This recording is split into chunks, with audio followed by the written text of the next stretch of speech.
breakfast.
Alright, as you can see, it's already 6:15.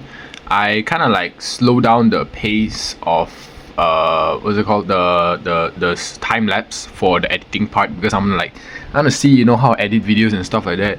It usually takes me roughly around 15 minutes to 20 to sometimes even 30 minutes, but I think this time it took me much longer. It took me around like 40 minutes, not gonna lie, because like I have to add the time frame and stuff like that. Because on that day it was kind of special, simply because like I usually don't add these type of timelines. I usually don't, because all these type of timelines I would say is a waste of time. Literally adding it is a freaking pain in the ass.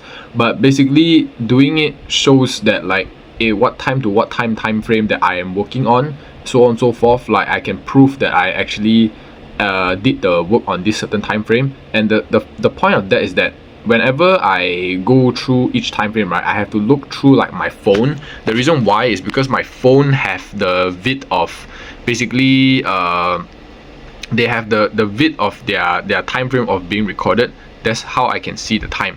But because if I want to record my phone, like previously I put on this thing right here, if I want to record on that, I have to use like my laptop's like time frame, and it will be a bit difficult to do so. But I did it anyways. I was able to do it also, so should be okay, I guess. Okay, anyways, it is already 6:25. I'm just gonna put my laptop to sleep for right now. Boom. Okay, time to go play basketball. I need to get some sunlight. Sheesh.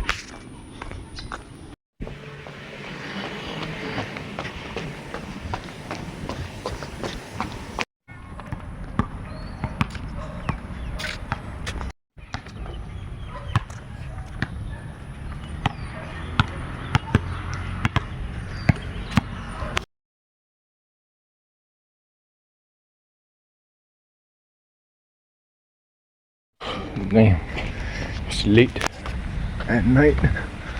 It's like 7 something, so I think it's like 7:40 already. Wait, let me check. Oh, 7:30. Walking back home. Fuyo, what workout are you doing?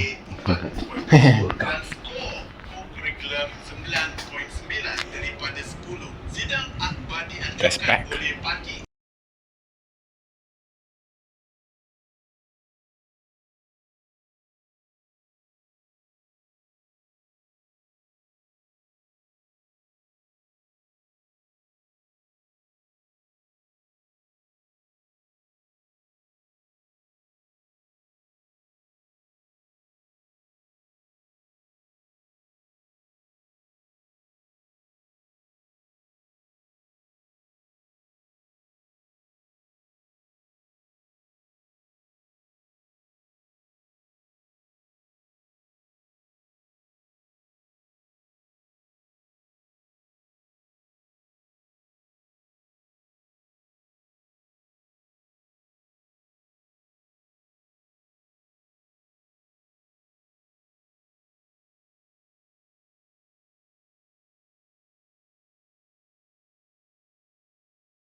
Yeah, it's very specific. So this only just build a behavior predictor, and this is just build a proactive customer retention predictor.